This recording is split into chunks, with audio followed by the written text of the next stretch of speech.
Alors, on va se lancer pour parler aujourd'hui de l'émergence des classements des écoles de commerce. Comme d'habitude, je vais structurer la présentation autour de l'émergence des classements. On a les tout premiers, années 70-80, et puis le moment où ils vont devenir vraiment importants dans les années 2010. Donc, retracer très rapidement cette émergence, voir un peu la logique qui les porte, hein, et se poser la question, comme pour toutes les caractéristiques qu'on a couvertes dans ce séminaire sur les business schools, c'est pourquoi est-ce que ça devient important, hein. L'idée, c'est vraiment d'essayer de comprendre d'où ça vient et pourquoi est-ce que aujourd'hui, ça fait partie des éléments importants de nos institutions. Et après, on parlera un peu des critiques qui ont été faites, notamment dans l'idée de comment est-ce que on peut continuer à répondre à la raison d'émergence tout en essayant de trouver des voies d'amélioration ou des formes de solutions. Euh, euh, J'essaierai d'être assez synthétique pour qu'on ait le temps d'échanger après. Et puis, on pourra aussi parler de comment est-ce que nous, on gère ça en interne, comment est-ce que c'est géré en pratique. Donc les classements, bon, on a tous conscience de l'importance que ça a pris. Il faut savoir que c'est vraiment devenu extrêmement central pour toutes les écoles de commerce. Et je ferai la distinction entre les classements et les autres formes d'identification, mais ça fait une quinzaine d'années qu'on a ces classements qui sont omniprésents. Alors, on a parlé de l'institutionnalisation il y a 2 mois, de l'internationalisation. Donc, il y a en partie ça qui joue, c'est qu'en s'internationalisant, on a eu besoin d'avoir une plus grande lisibilité et comparabilité des cursus. On a parlé du rôle des accréditations là-dedans et forcément, la question des classements vient assez rapidement répondre à ce besoin de lisibilité à l'international. Les accréditations ont aussi joué un rôle dans les classements parce que tout ça s'alimente réciproquement. C'est-à-dire que euh, le, les accréditations sont intégrées maintenant dans les classements comme étant un des items. Donc, vous voyez, l'international alimente les classements et les classements sont renforcés par l'international. Les accréditations intègrent des items dans les classements et la logique s'étend. Alors, le classement a une logique, et je reviendrai là-dessus un peu plus en détail, différente de celle de l'accréditation, de la labellisation, hein, donc le travail de la CEFDG, de la CSB, AMBA et Quiz dont on a parlé, c'est que le, euh, le classement introduit une hiérarchie. Là où l'accréditation accrédite tout le monde pareil. Alors après, on peut trouver toujours, hein, il y a le narcissisme des petites différences, donc il y a qui est accrédité pour 3 ans, pour 4 ans, pour 5 ans, à vie, etc. Mais il n'y a pas la CSB ne fait pas de hiérarchie entre qui est accrédité de plus ou de moins. Il y a pas forcément de hiérarchie, alors que le classement, fondamentalement, hiérarchise.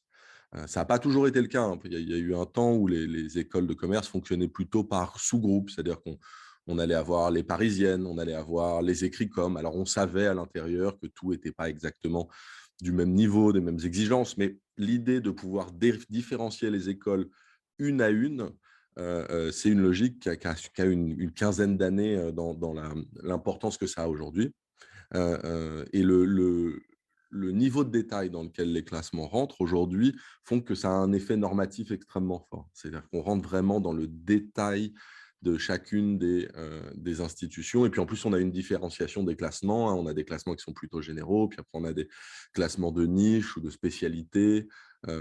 Et tout ça s'alimente réciproquement, hein, la CEFDG, les accréditations, les classements. Donc tout ça s'imbrique fortement les uns dans les autres, toutes ces logiques-là. Alors, l'émergence des classements, de quand est-ce que ça date, hein, cette idée de classer les écoles? Alors, en France, on a été un peu précurseur. L'Expansion publie un premier classement en 1973. Rapidement, dans les années suivantes, il y a au moins le monde de l'éducation et l'étudiant qui publieront leur classement eux aussi. Et aux États-Unis, c'est Business Week, la revue Business Week qui va en 1988 produire le premier classement des écoles de commerce. Je vous donnerai les sources à la fin rapidement. Donc, l'idée de publier des classements, ça va devenir un peu un classique régulièrement dans les années 90. Et le dernier grand classement qu'on connaît, c'est celui du Financial Times qui classe spécifiquement les MBA internationaux, et c'est à partir de 98. Vous voyez, 90, les classements commencent vraiment à prendre une forme et ça va se stabiliser petit à petit en France autour du début des années 2010. On va avoir une dizaine de classements, des programmes grandes écoles, des écoles supérieures de commerce. En général, c'est des classements qui sont annuels. Ça fait vendre, ce n'est pas anodin, mais c'est des numéros qui marchent bien et ça rapporte de l'argent en publicité aussi. Et tout ça, sans être premier, n'est pas neutre dans la logique. C'est aussi facilité par la production plus accessible d'informations. Par exemple, on commence à avoir le SIGEM, donc le système informatique de gestion centralisée des inscriptions au concours des étudiants issus de classes préparatoires, qui va permettre de savoir qui était admissible dans quelle école et qui est finalement parti dans quelle autre école. Donc, ça permet aussi d'affiner des hiérarchies dans les choix. Donc, voilà, si vous êtes admissible à HEC, l'ESSEC et le SCP, où est-ce que vous allez finalement? Et donc, ça permet de voir avec les choix des étudiants, d'avoir une forme de classement. Alors, dès le début, il y a une forme de prudence dans les classements. On sait que ce n'est pas une affaire simple.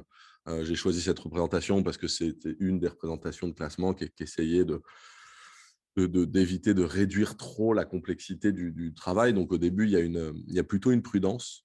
Par exemple, en essayant de se focaliser sur des programmes bien spécifiques. Donc, le Financial Times, par exemple, il se concentre sur les MBA. Donc, le FT ne classe pas toute l'institution en elle-même, mais une branche, une unité particulière un peu plus précise. Et même dans les classements des écoles de commerce en France, on trouve une certaine prudence.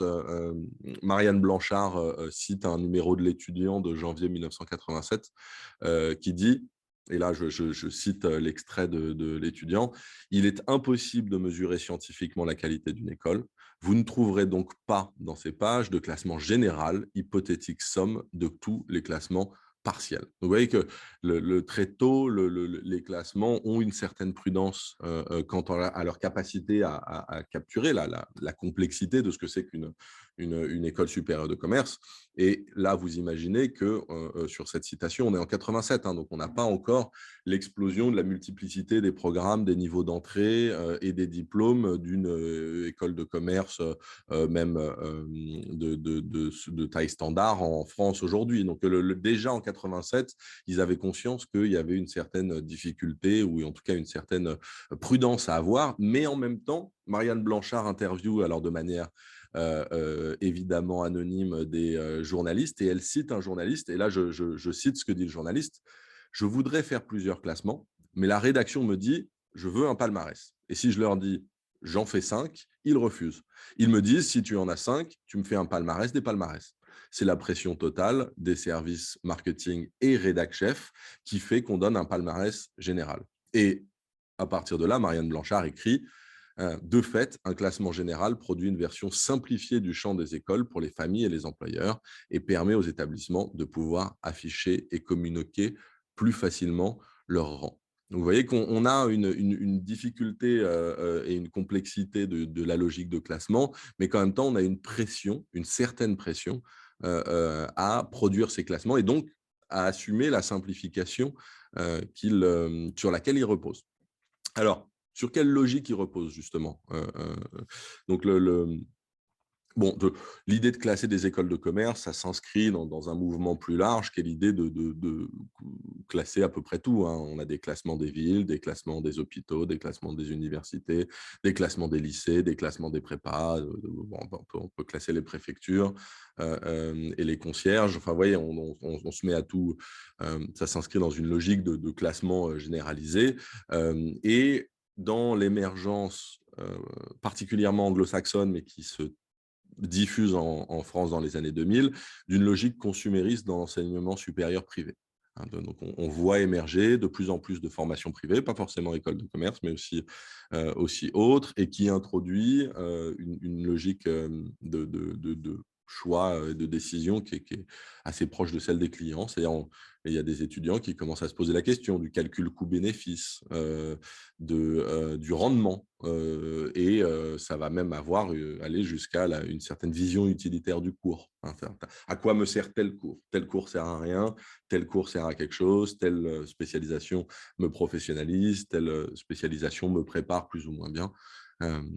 Et là-dedans, les classements ne sont pas neutres, ils ne peuvent pas être objectifs. C'est comme les accréditations, on en a parlé, hein, c'est ce qu'on appelle des prescripteurs de jugement. C'est-à-dire qu'ils définissent plus ou moins clairement ce qu'est une bonne école de commerce. Et donc là-dedans, vu qu'il n'y a pas d'approche objective qui capturerait toute la complexité d'une institution d'enseignement supérieur, il faut bien voir à qui s'adressent les journalistes. Donc, avant tout, les journalistes s'adressent à leur lectorat, c'est-à-dire que le classement du journaliste est plus sensible aux attentes des étudiants et de leur famille. Donc, va intégrer des critères d'employabilité, de salaire de sortie, de temps d'insertion sur le marché du travail. C'est aussi le lectorat des employeurs, qu'il faut informer sur des critères qui les intéressent eux. Mais ce n'est pas non plus fermé aux attentes sociales. Hein. Par exemple, Le Point, en 2008, ajoute des critères d'ouverture sociale à l'intérieur de l'évaluation. Donc, le classement, il faut comprendre dans quelle logique il s'insère et à qui il s'adresse. Il y a à peu près aucun classement qui prétend être objectif. D'ailleurs, les classements, pour beaucoup en tout cas de publications françaises, essayent de freiner face à l'idée d'avoir un classement général qui serait le même pour tous. Ils introduisent des sous-catégories, des items plus subtils, etc. Parce que la question, c'est qu'est-ce qui est important pour vous dans ce classement? L'idée d'un classement objectif qui fonctionnerait pour tout le monde, il y a peu de gens qui y croient réellement. Mais il y a quand même une demande. Et il y a beaucoup de critiques envers les classements, des critiques des journalistes qui les produisent, des critiques des dirigeants d'école, des critiques des profs, des critiques des étudiants. Alors, pourquoi est-ce que c'est aussi important? C'est parce qu'en fait, ils répondent à une demande extrêmement forte que Marianne Blanchard appelle, ils ont une légitimité pratique. C'est-à-dire, ils n'ont pas une légitimité scientifique. Personne ne pense qu'ils sont objectifs ou scientifiques ou parfaitement rigoureux. Par contre, beaucoup d'acteurs ont besoin d'une forme de classement pour les aider. Et ça, on en a déjà un peu parlé la dernière fois sur les accréditations. C'est-à-dire ça permet de donner de l'information et de la simplifier pour qu'on puisse prendre des décisions. Il y a aussi une certaine ironie du retour à l'envoyeur, parce que bon, les écoles supérieures de commerce sont des institutions centrales du capitalisme néolibéral. Donc, c'est difficile pour ces écoles d'arriver à s'auto-exclure d'une logique qu'elles transmettent, légitiment et incarnent. Si on apprend aux gens à diriger, classer, évaluer, c'est difficile de dire que ça ne s'applique pas à nous. Et puis, il y a eu une extension aussi, c'est que maintenant, les classements, alors ça fait maintenant une bonne dizaine d'années, une quinzaine d'années, hein, je vous disais, c'est là que le tournant se fait sur vraiment la centralité des classements. Ça sert aussi à évaluer les directions des écoles et les différents responsables à l'intérieur des écoles. On voit maintenant des directions en fonction des évolutions de classement et éventuellement des accréditations ou pertes d'accréditation. Il y a des directions qui peuvent sauter. Donc, ça devient un instrument d'évaluation pour les multiples parties prenantes. Donc, en fait, il y a une demande extrêmement forte sur ces classements. Personne n'en est parfaitement satisfait, personne est complètement soumis à leur logique, mais bon, on a besoin de quelque chose, et résultat, c'est extrêmement performatif, ce qui met parfois les journalistes eux-mêmes en mal à l'aise.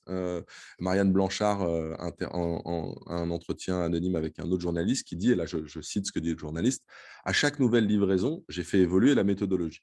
Je me suis aperçu que les écoles, une fois qu'elles ont vu quels sont les nouveaux critères, ont tendance, en fonction de ces critères, à enjoliver le discours qu'elles vous tiennent. Si elles voient par exemple que l'international a été tenu pour assez important, elles vous disent des trucs absolument mirifiques sur l'international, quitte à en rajouter. » Et ça, c'est ce que disent aussi deux auteurs dans un article dont je vous donnerai les détails après, qui sont Gioia et Corley, qui nous disent que comme les classements mettent l'accent sur des critères qui ne viennent pas nécessairement d'une volonté de qualité dans l'éducation, ils forcent les écoles de commerce à allouer des ressources pour améliorer leur score sur ces critères au détriment de véritables critères d'éducation. Donc, le classement devient petit à petit, en étant de plus en plus important pour de plus en plus d'acteurs, devient un outil d'évaluation, de mesure et donc aussi de pilotage euh, des écoles. Et ça, il y a un certain nombre de parties prenantes euh, qui le déplorent. Alors, il y a un doyen qui est interrogé par Gioia et Corley. Alors, pour le traduire et le paraphraser, on pourrait dire que les classements poussent les écoles supérieures de commerce à faire plus de commerce et moins d'écoles. C'est une traduction approximative de ce qu'il dit. Mais c'est une logique de traduction de qualité éducative en critères mesurables. C'est un processus de comptabilité assez classique. Et ça a des effets sur le champ à l'intérieur duquel c'est utilisé. Eve Capello, qui était à l'époque où elle est interrogée, où je la cite là, professeure à HEC, dit, et je cite Eve Capello, les rankings ne sont plus en fait des systèmes d'information destinés à améliorer le fonctionnement d'un marché éducatif où la compétition est ouverte, mais le moyen pour les mieux classés de renforcer leur domination. En fait, finalement, les classements, ils bougent à la marge. C'est-à-dire que si je prends le classement de 1973 de l'expansion, les 3 premières écoles de France étaient HEC, l'ESSEC, le SCP. Et c'est toujours le cas aujourd'hui. Et ça amène Marianne Blanchard à dire quelque chose d'assez intéressant. Elle dit, on peut d'ailleurs noter que la capacité d'une instance d'évaluation à réaffirmer l'ordre établi participe à sa reconnaissance en tant que juge de statut légitime. En gros, un classement qui situerait une ESC de province en tête ne serait certainement pas reconnu comme valable. Donc, par définition, le classement a un effet performatif, autoréalisateur, mais aussi assez conservateur. Alors, quelles sont les critiques qui ont été faites sur ces classements? Et là, il y a beaucoup de critiques, mais Gioia et Corley en listent un certain nombre. Premièrement, il y a un problème de rigueur de la mesure. C'est que les établissements interprètent les questions et les chiffres demandés plutôt à leur faveur, voire parfois mentent. Ça arrive. Le processus de quantification lui-même, c'est-à-dire l'idée de traduire des qualités pédagogiques, des qualités d'enseignement en des quantités qui vont pouvoir être pondérées, donc c'est un préalable qui est nécessaire au classement, est rarement interrogé de manière rigoureuse et ou critique. Donc ça, il y a un certain nombre d'études, de spécialistes de l'évaluation, des statistiques qui rentrent dans les détails pour montrer qu'il y a des problèmes de rigueur sur ces mesures-là. Et le problème de rigueur, c'est que le classement est autoréalisateur dans une certaine mesure, donc c'est très difficile de sortir de cette logique-là. Donc, premièrement, des critiques qui sont faites sur la rigueur. Deuxièmement, des critiques qui portent sur la logique simplificatrice d'un classement, qui est fondamentalement la fonction d'un classement. Un classement, c'est toujours une réduction de la complexité des qualités des individus ou des institutions en une métrique qui permet de hiérarchiser. C'est toujours simplificateur. Mais on leur reproche parfois, dans la logique de quantification, d'oublier ce qu'ils souhaitaient mesurer initialement, c'est-à-dire la qualité de l'éducation et de l'enseignement, la qualité de la formation d'une école. Donc, il y a un certain nombre de réductions et de simplifications qui sont faites et qui font partie de la logique du classement. Alors, il y a un très beau papier de Kornberger et Carter. Ils ont travaillé sur les classements des villes. En fait, ils montrent comment est-ce que l'idée même du classement génère de la concurrence.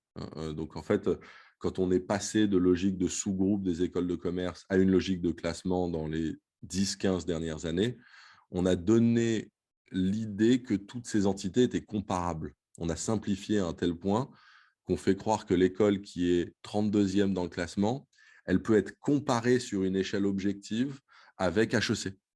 plutôt que de dire, mais en fait, c'est des entités qui sont de nature différente. On les appelle écoles de commerce par facilité de langage, mais en fait, elles ne font pas exactement le même métier. Le classement introduit une logique, non pas de compétition entre des acteurs disparates, mais une logique de concurrence entre des acteurs qui pourraient être objectivement rapprochés et similaires. Une troisième grande critique qui est faite au classement, c'est une critique d'une logique d'ingérence. C'est qu'en fait, les classements, qu'ils le veuillent ou non, deviennent des outils de pilotage des organisations à partir du moment où ils sont importants pour les étudiants, pour leurs familles, pour les financeurs et pour différentes instances d'évaluation. On va se mettre à réorienter l'allocation de ressources au sein d'une institution au profit de l'amélioration dans les classements, plutôt que de forcément ne penser que dans une logique académique ou pédagogique ou de recherche ou autre. Donc, on se concentre sur des cycles qui sont beaucoup plus courts dans la vision, parce que les classements sont renouvelés tous les ans, tous les 2 ans. Alors, la logique ne change pas tous les ans, on est plutôt sur des cycles de 3 à 5 ans. Et il se trouve que les accréditations sont aussi sur des cycles de 3 à 5 ans. Donc, ça réduit la visibilité, ou en tout cas la projection des institutions dans l'avenir. Ça tend à traiter les étudiants à éduquer comme des clients à satisfaire, c'est-à-dire que les étudiants approchent les écoles de commerce à travers des classements, les écoles se présentent de plus en plus au travers des classements, et donc on rentre dans une relation plutôt consumériste, en tout cas qui pourrait le devenir plus facilement.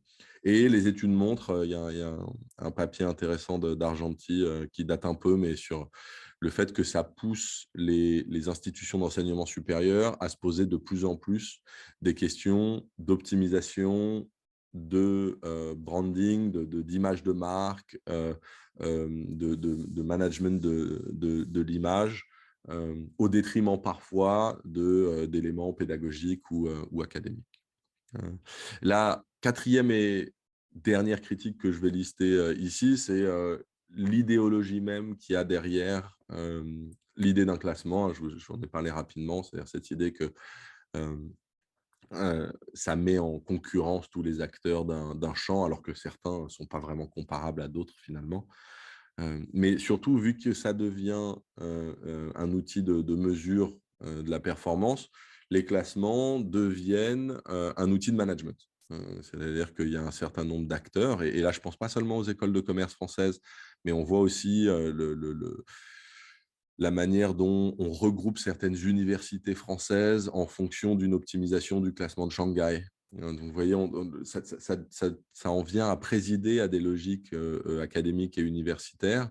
Et ça peut être même des sources d'angoisse, parce que très souvent, le classement est utilisé soit pour applaudir ceux qui performent le plus, soit pour sanctionner ceux qui sont les plus sous-performants.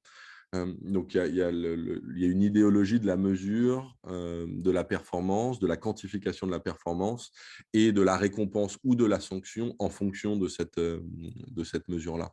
Et le risque de ça, c'est que c'est une idéologie qui n'est pas centrée, qui décentre le centre de gravité de ces institutions depuis la pédagogie, en tout cas le travail académique, vers la performance. Alors, ce n'est pas complètement antagoniste, parce que les accréditations comme les classements prennent en compte des éléments académiques, prennent en compte des éléments de pédagogie, prennent en compte des éléments de recherche, mais la manière dont ces éléments sont vus, c'est à travers un prisme qui a été identifié comme étant porteur d'une certaine idéologie. Alors, qu'est-ce que vous pouvez lire si ça vous intéresse? Je l'ai déjà cité pas mal de fois, mais Marianne Blanchard fait vraiment autorité dans l'histoire des écoles de commerce, et elle a un chapitre de son bouquin qui est consacré aux différents prescripteurs sur le champ des écoles supérieures de commerce. L'un d'eux étant évidemment